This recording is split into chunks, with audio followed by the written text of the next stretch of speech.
hear us as okay and can see us okay. We are here in London, Euston today. Welcome. We really appreciate your time and commitment to show up. My name is Otso Lahtinen. I'm owner and chief executive of a company called GeoBear. We used to be called Eurotech, and we specialize in reducing downtime of transport maintenance and transport infrastructure maintenance, and through that aim to create savings for the asset owners, operators, and finally end users.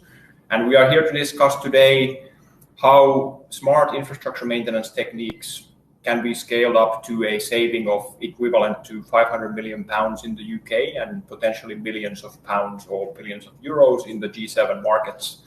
And to talk about that here with me today, we have Paul Buchanan from Volterra and Chris Shaw from formerly from Network Rail. So if you gentlemen wouldn't mind, please introducing yourselves. Sure. I'm Paul Buchanan. I'm a partner at Volterra and I'm a transport economist. So I've led major scheme appraisals like Crossrail, Jubilee Line, High Speed 2. I've worked in over 25 countries in the last 30 years and broadly experienced across road, rail and air modes. Can you share what was it like to do lead the economic case for a project like Crossrail? Well, it was definitely the longest I've ever done. I spent 8 years full-time with Crossrail and half of the 3 or 4 years before that. So if you're looking to secure 15 billion pounds, you need to have your evidence pretty well stacked up and your story very straight, very clear. And it certainly was at the time because the investment was granted. Yes, we got it through. Amazing. And welcome to the webinar. Really appreciate you being here. Pleasure. Chris? Thanks also. My name's Chris Shaw. I've got 30 years experience in rail project management.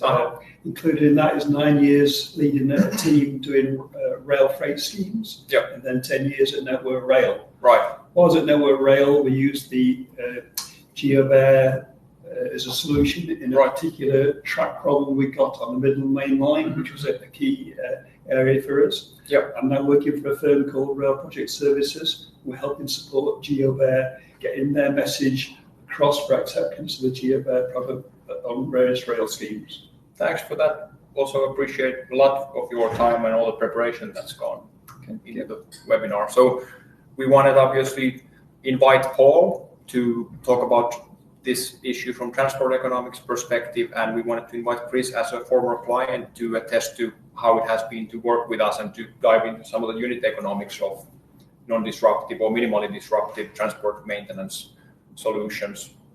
So if we talk about, we were first of all, one housekeeping issue. We had advertised that it's a 30-minute webinar, and looking at the content here today and the conversations that we've had earlier, I just want to be upfront that it's likely to take slightly over 30 minutes. So just in case you are in a lunchtime, I want to be upfront about that for everybody.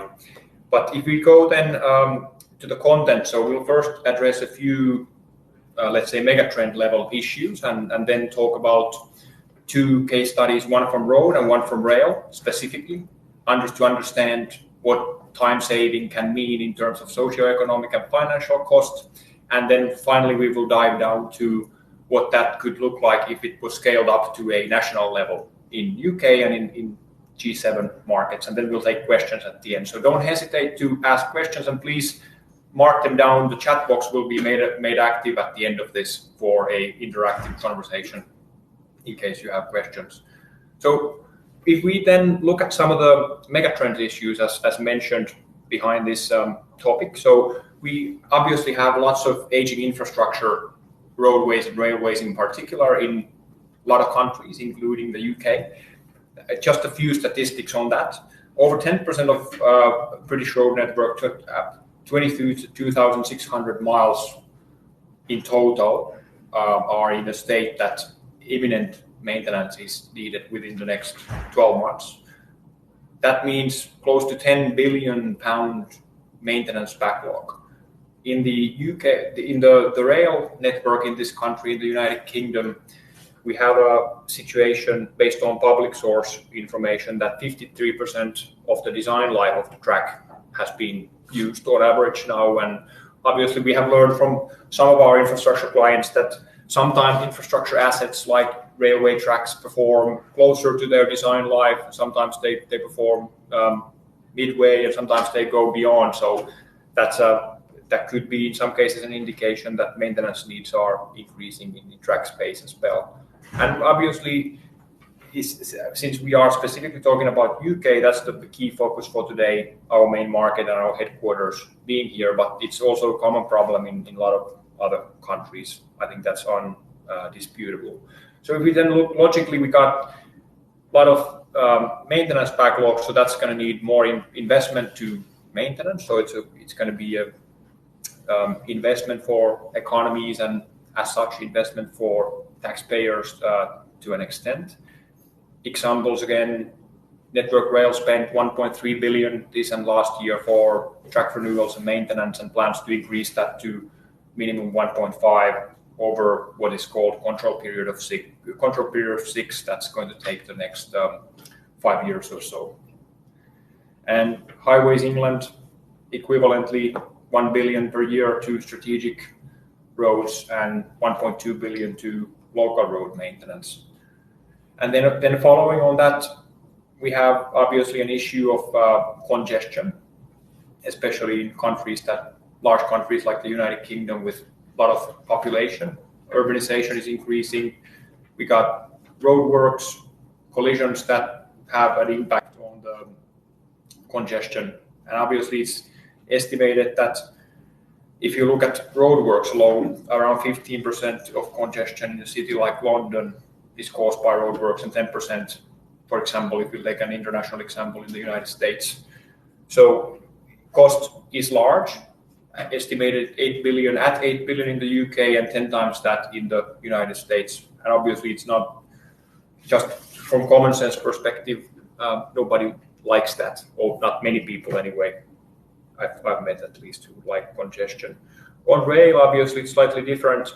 Congestion means, by and large, taking an alternative route because the track will be closed if there is a maintenance that requires that. And that can look like, we got a statistic, 180 million pounds in 2016 and 17 paid as compensation to train operators to cover unplanned maintenance. So that's one of the things. So if we summarize, we have large maintenance backlog, which will require more investment for maintenance and many methods of maintenance that cause congestion. So it is a little bit of a self-fulfilling circle or vicious circle in a way. And what we are discussing here today is that obviously that in order to ease the burden of that, there is a obvious need for innovative solutions. And we as a solution provider offer one and have quantified 2 examples on what it could do scaled up to a larger perspective. But before we go into those, it would be great to hear the transport economist view on how the socio-economics costs and financial costs and all this roadway and railway maintenance play together and what we have tried to do with it. Thanks, Anso. So it's obviously a difficult market. It's not a market where you buy and sell like most markets. Mm-hmm. Here, the government invests in transport infrastructure, road and rail, not on the basis of any financial returns. No fees are paid. No, you're not charged to use the roads. But they invest on the basis of faster, better, and more reliable transport. And they put values on those time savings using standard Department for Transport techniques. It's how almost every country does it around the world. There are a few with proper charges for road users, but in general, it's government that pays and government sets those value for money criteria. I think the most interesting thing that I found looking at this was the 3 very different structures for road, rail, and air. So on road, there is no compensation ever to users. Doesn't matter how long you can be stuck in your traffic jam for 3 days, there's still no compensation because you don't pay anything. Rail is better. Rail pays about 1/3 of the costs that it imposes on users is paid back to them in compensation. So there is a return. It's not enough. It doesn't compensate, but there is a financial return to customers there. And air is the best of the 3 in in terms of compensation. It pays about 60% of the delays that it causes. Those costs are allocated between airlines, airports, so there are slight complexities there. But nonetheless, that kind of system works. And it's difficult at times, I think, particularly for the highway authorities to invest slightly more in a better approach like GeoBear, but one that delivers much faster maintenance. But there again, no financial returns for the authorities from that. So they have to be just doing the right thing overall rather than maximizing their own financial performance. So thanks, Paul. So if I get this straight, you're saying that the road maintenance tendering doesn't take into account the downtime, even though the new investments in major infrastructure do. Yes, I mean there's a danger that it doesn't. It would be easy to ignore it, I think. And just think, what's the cheapest that I can deliver this work? But it's the wrong approach. Okay. And I think you were saying there something about more performance-oriented system, like potentially one that they use in toll roads, for example, scaled up to a larger audiences. So as soon as you price for use of the roads in any one of a number of ways, you then bring that trade-off back into the moment. Okay, I'm spending this much and I'm getting this much more benefits to users. And that's a good investment or a bad investment. But that's how it's done for all new roads. For maintenance of roads, it's not done very often, but it should be, and it's quite easy to do. It would be a much better way of thinking about it than just in financial terms. Right, and we will look into some of the ways that it could be done as we look at the road-related maintenance case study, because it turns out that there are a lot of public information on how authorities value the time of the road users and rail users and infrastructure users in general that they use. And sometimes it gets used to diversions and other things that are caused by maintenance. So speaking of maintenance, then we have a case from Midland Mainline that we were grateful to be selected in some time ago to work for Network Rail. There was an issue. It's a major train line from going to London St Pancras, and this section specifically was in Kentish Town in a deep cutting type of environment. It's a slab track constructed by 1979, and there were some issues with the track geometry that Chris is going to speak into, which caused the speed limit to be reduced. I think the worst was 5 miles per hour, wasn't it? That's right. The way Network Rail works is the tracks are continually monitored for track alignment and geometry. Right. This highlighted there's a big problem with the area of Kentish Town with the tracks like this that you mentioned. We're having to reduce the line speeds down on a regular basis, down from 70 mile an hour to 30 mile an hour, because the track geometry was out of tolerance. So I was given the job to come up with a long-term strategy for how we're going to solve this. Okay. Now, this causes a problem because the works that you needed to do on the length of track slab that we had was so much that you would have to have a major disruption. Okay. You'd be talking of going in there for over a week to break the concrete out, put the tracks back in. Right. If you're doing a new slab, put concrete down, get it up to strength. A big disruption program. Now, Network Rail is governed by what we call track access agreements. Okay. As part of that, there's a couple of things called Schedule 4 and Schedule 8 for planned and unplanned possessions. Right.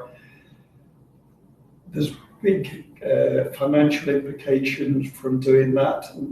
The way these are worked on, it depends on the complexity of the area that you're working on. Right. So if it's like a line away from the capital at the middle of nowhere, it's not so bad. Right. If you're in an area where you're bringing trains into the central London, a lot of people, like the Midland Mainline, for example. This is the worst possible place to be. Right. So whatever you do, even if you organise it, it's going to cost you money for compensation. If you need to do something at a short time frame, then that percentage of the compensation is even more. So if and why is that? Does it take a long time to schedule these works, or is that one of the so my remit was to have a look at a long-term solution. Sure. To plan something like this, you're normally talking 2 or 3 years, because the only time you can get in and have the tracks for like a week is traditionally at Christmas time. Right. So there's not many Christmases, once a year, there's other works happening. So it's a long-term solution. You need agreements with all the people affected, the stakeholders, the train operating companies, local people, where you've got to come in and do the work to organise that. Yeah. So you're talking long-term projects. Sure. We didn't have that. But so it's hard to combine if you've got an emergency, civil engineering emergency that needs fixing, and a 3-year planning period. That's right. To get that work scheduled in. Yeah. Right. Yeah. And how does that system look at potential delays of maintenance projects like this, or bringing them forward without the plan? How does that work? You need to work out a program of what works you're going to do, and you need to plan that works accurately and perform them accurately. If you can remember back to Christmas 2007, there was major problems on the West Coast Main Line, two-day overrun, principally from some works that were being done at Rugby. That worked out at a fine to Network Rail, £14 million from the ORR. 14 million. Plus £10 million compensation to the train operating companies. So 2 days, £24 million, those sort of numbers, you're talking big problems. So it's a key thing to plan your works accurately, do the works within that time frame you're given. So that's why there are major civil works, a lot of planning, a lot of programming to sort out before you can actually go in there and do it. We didn't have that. We needed a solution to keep those trains running, to get people in and out of London on a regular basis. So it was mission critical. It was mission critical. You're talking a lot of people coming on that main line that need to have a safe and reliable train. Yeah. I think around 700,000 passengers in a day. Yes. Yeah. Pretty accurate figure. Yeah. So, okay. Let's, shall we have a quick look, if you would? Network Rail was kind enough to publish a video of rip out and replace type of scheme of that slab track on another section very close to that area that we are discussing. So maybe you can briefly narrate what's happening here. This was at Christmas 2007, so that was scheduled in advance. This was about the fourth section of work we did in 2017, which was the middle section of the track. This is about a 90-metre section of concrete slab, which was ripped out and then replaced. Okay. This gives you a good idea of the area that we're working with the high-retaining balls. Then you see the funding there. Access wouldn't be easiest unless you have the whole possession of the track line. Yeah, as you can see, we've got trains and the adjacent line for getting the materials that were broken up. Take out and bring everything back in again. Sure. So it's a difficult project to work on logistically because you get in your own way all the time. Also, this section we've got overhead lines, so you've got to take overhead lines down first. You've got to see the contact cables. You've got to do that. And then you've got to work done or everything back together again. So it's really simple and stuff where it takes. Okay. So it's a 6-day full closure to start the job. I think we can bring down the video that you will get an idea of that. So it's and obviously it works like a clock. Once you do that, it's there and it's pretty permanent. That's right. Yeah. So it's a good solution if you have the time and the money. Yes. You could say. Yes. Yeah. It is the ultimate solution. Yeah. We needed. You always have the time for that, not the money. We needed something where we could get in to get the works done, to make that slabs. Needed to correct the geometry problems that we got, but we also needed to make the slab so that instead of, at the moment, we've got this geological and water problem which was affecting the slab. The slab was effectively cracking and breaking. Cracking, pumping, reducing the moving up speeds. and down. Right. So it was moving up and down as the trains went across, but also you got this cross gradient problem as well. Yeah. So what we needed to do was be able to go in, ideally during the nighttime possessions when the trains don't run up. Just if I may, before we go into that, that's really exciting to hear about that, because it's obviously, as you know, it's a GeoBear seminar, so we will be talking about a GeoBear solution. But if you go back one slide, please, still we have one thing here was the cost of this one. So we didn't talk about the duration, but how much would it cost to do this six-day repair? There's a lot of other works required to do to enabling works, but for the pure construction civil engineering works, you're talking roughly 1.2 to 1.5 million pounds just for civil engineering works. Okay, so that's the direct cost. Yes. And what would it, Paul, cost for the users and for Network Rail to close it down for 6 days?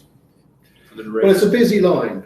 Yep. So there are about 700,000 passengers per day on that line. Mm-hmm. The slowing down would add 25 minutes to each trip on that journey. Yep. And with an average value of £10 an hour, that's roughly £5 per passenger. Yeah. 700,000 passengers for 9 days, it comes out at about £4.2 million cost. Okay. Both compensation and time. So it's a very significant cost for a relatively short intervention. Okay. So total cost for repair around 6 million, combining the direct civils cost and the indirect socio-economic cost, if you want to calculate those. Yeah. And if I understood correctly, so you mentioned there that there was a charge of or an item of £10 per minute for user time, right? Per hour. Yeah. Per hour. So could that same logic be used for tendering this type of maintenance work? I think it's exactly how it should be done. So it's exactly how government value the benefits of future road schemes, which they intend to build, and it should be done exactly the same way with maintenance. Now it's slightly difficult, isn't it? Because the highway authorities have a fixed budget, and they decide how much they can afford to spend. Mm-hmm. And they tend to buy as much roadworks as they can for that. And they don't tend to look at the costs of delays and disruption, because I just need to maximise the amount of infrastructure that I build.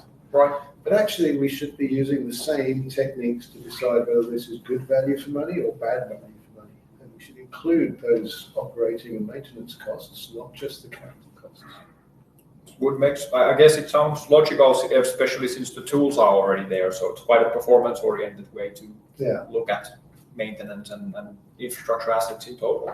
I mean, the only other way to do it would be to have a much more aggressive pricing policy on roads, which would then have to incorporate a compensation policy when roads weren't delivered to the level of standard that we expected.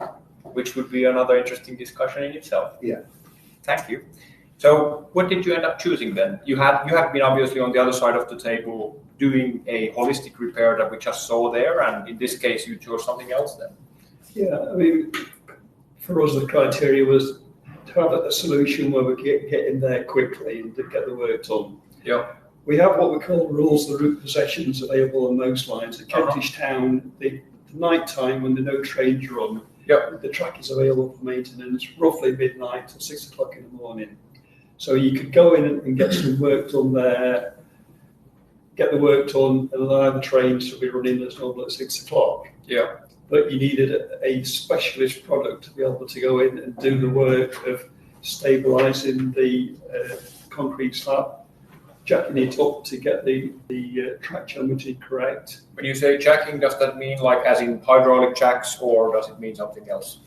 Well, what we did in this case was we went in on one night possession, drilled some holes through the concrete slab, ready for the following night when we go in and actually be able to pump the grout in. Right. And the grout can lift the slab up to the tolerances that we require.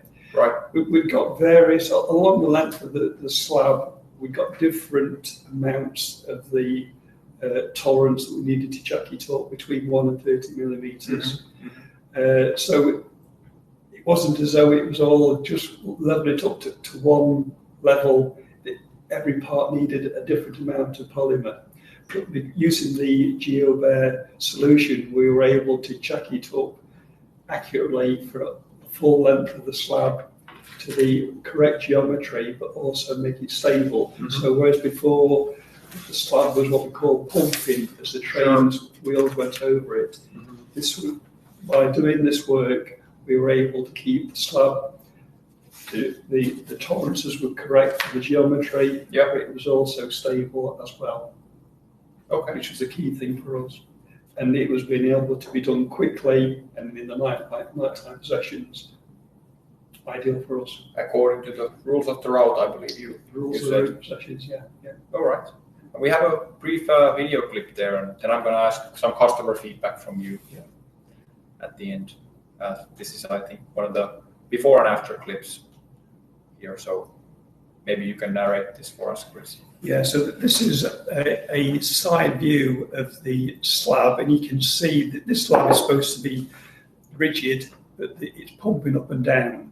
So we've gone in, we've got the GeoBear grabbed underneath, see the wheels going across there, and as you can see, that slab is not moving at all. So compare the before and after, you can see moving up and down on the left-hand side, on the right-hand side afterwards, it's stable, which is what we needed.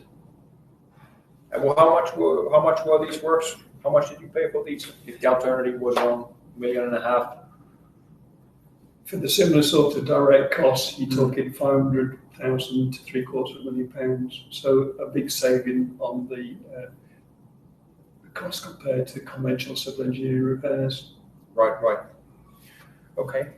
And we already went through the socio-economic costs and financial penalties at 4.3 million. So if we talk about saving of around £5 million in total, conservative terms.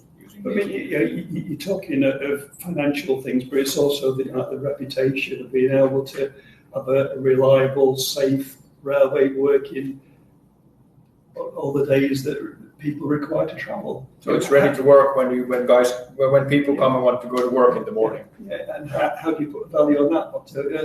It's not easy to do, but that is what is important. That's why Paul's here. Yeah, well, I agree. Well, thank you very much. And so, would you recommend us to a Network Rail colleague as a contractor? Yeah, for us, GeoBear solution was the one that enabled us to keep on running the train safely. We also, talking to colleagues up in Glasgow, we've got a similar section of track at an area called Burma Road. With a similar problem, concrete slab track that was pumping up and down, and they also used the GeoBear solution as their temporary repair to keep the trains running until they could come up with a time for going in there, ripping all the track out and doing a full-time repair. So it saved us. Through talking to other colleagues, it helped them out in Glasgow as well. It was the solution for both those. Thank you. Very interesting to hear the feedback. Yeah. And then if we talk about another major piece of transport infrastructure, roads, there was a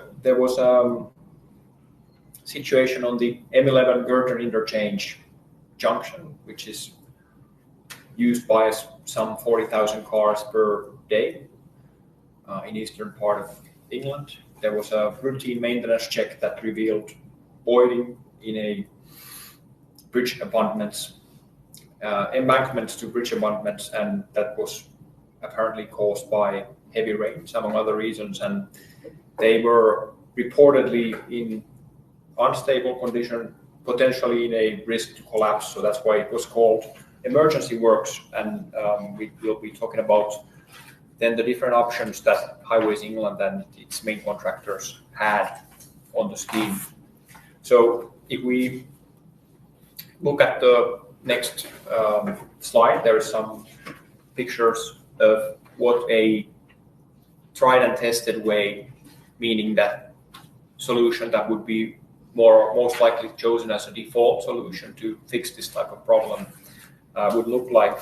So we are talking about, in this case, breaking about concrete slabs, excavating to the formation level and reconstructing with ins and outs of traffic management and all the details that come to it. Total 9-week program, meaning that the duration and the road will be, that section of the road will be closed for 9 weeks, and meaning that the road users will have to go around, take next exit and come back if they wanted to get to their destinations. Just to provide some context, we have learned recently that a one-night closure of an M type of road of one junction requires up to 9 weeks of pre-planning and 25 people to be involved. So maybe 5-10 in back office and the rest on the site. Just if you want to close, that's not even including any works. So it is a major operation, and obviously that's important to do properly because of safety reasons, and that's key issue for everybody, that people and operators are safe on this type of repair. But if we then look at this type of solution, 9-week program on the M11 Girder Interchange, 40,000 vehicles per day, direct costs around £1.5 million, more or less conservatively estimating based on client information, plus maybe 25,000 prelims per week to manage the site for the employer. So just under £2 million for the construction works. But what would it look like for the road users to have to take that 20-minute extra time during 9 weeks, Paul? So over that 9-week period, using a standard average value of time, not trying to do anything complicated, not thinking about how the vehicles who have to go on different routes will cause congestion on those as well, but just as a single one-off, it's about £14 million of delay to users caused by that 9-week closure. So way bigger than the actual costs of doing the works. Wow. So £14 million. Yeah. That sounds like a lot of, and so that comes, if I just recap, we got the 40,000 vehicles per day, extra 20 minutes per journey. Yeah. We use the time value from Department of Transport. We add some costs for fuel and emissions and vehicle operating costs, and that's basically. Yeah. But those are small. It's the delay. Delay is the real biggest driver one. of that. Well, it's good to know that the time of the road users is being valued, and hopefully it could be used for maintenance tendering in the future, potentially. So we were obviously, you know where I'm going with this, so we did a job in this particular section. There was a similar section on the other side, which was done based on the tried and tested method. So we are deeply grateful that we got the opportunity to show what we are able to do on this one. 3 weeks working on overnight road closures in 13 shifts. We completed the works without having a full-time road closure at circa 800,000, so 60-50% of the direct cost of the works, and using our non-disruptive method of increasing bearing capacity of soils, filling voids and releveling sunken assets. There was also a small socio-economic cost because the nighttime closure would mean that during the nighttime drivers would have to take around, but obviously as the traffic is less, the impact is less as well. So I think we, based on Paul's calculation, that was in the range of 650,000, if I'm not mistaken. Yeah. So the total saving that was generated based on the direct and indirect cost was around £14 million. That in this case, because of the shorter program time. And just to confirm what I'm saying here, we have a Highways England representative on a video that was published subsequently on BBC. So if we can get that on the screen. Drilling deep beneath the M11. It's midnight and this work has been taking place every night at Junction 14. This a new technique to reinforce roads suffering from erosion.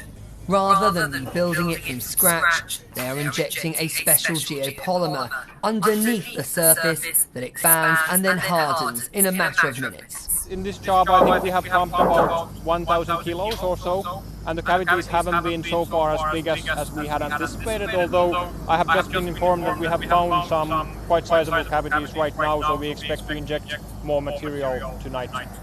This Ghostbuster-style slime is afraid of no voids. It's even used to stop building subsidence. Last night they found some gaps nearly a metre deep. All there is between the actual road pavement construction and the ground is a large air void. If a lorry or something were to park on that particular area for any length of time, there's the potential for a catastrophic failure. What, it would collapse? It would potentially collapse, yeah. Motorists heading north on the M11 cannot currently come off the A14 heading east. They have to head to the next exit and come back round. Traditional rebuilding techniques would have used tens of thousands of tons of material and closed the road for months. We are providing about 3 times faster void filling method than it would be if they would do the mass excavation that was done on the other side. We're very pleased with this technique we've got on this side. It's going to take us about 3 weeks. On the other side of the road where we did a more traditional technique, it took about 8 weeks, so the effect on the commuters has been reduced significantly.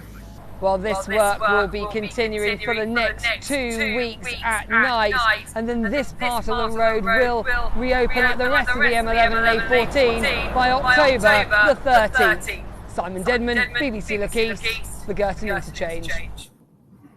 Thank you, Highways England East team, Interserve, WSP and BBC for featuring. It was an honor to be featured there for us. So we have 2 cases we looked at with cumulative socio-economic and financial saving at around £18 million. And becoming excited about this, we contacted Paul and asked him to quantify what this could look like scaled up on a national level and on an international level. So maybe you want to share what it would look like for roads and rail if this was a mainstream way of fixing these problems. Yeah, so we think this could probably save up to £100 million a year in the UK and up to £1.5 billion across the G7. Is this in roads or just on roads? Right. Okay. Rail would be more than double that, we think, so closer to £3 billion per annum. Okay. And there is a study on that called the GeoBear Transport study made by Paul's company Volterra, which will be sent to everybody who's part of this webinar and explains in detail what's the calculations behind these figures. I think it's time to say warm thank you to everybody who's been involved in organizing the webinar and to our guests, Paul and Chris. And if you have some questions, be happy to take a moment to answer them.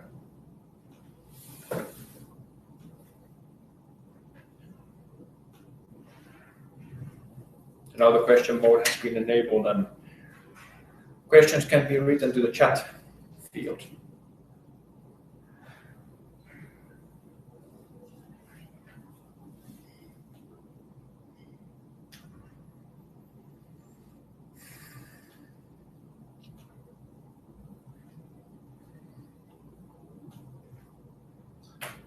Questions coming through the chat. Let me answer your question. How do we control the expansion?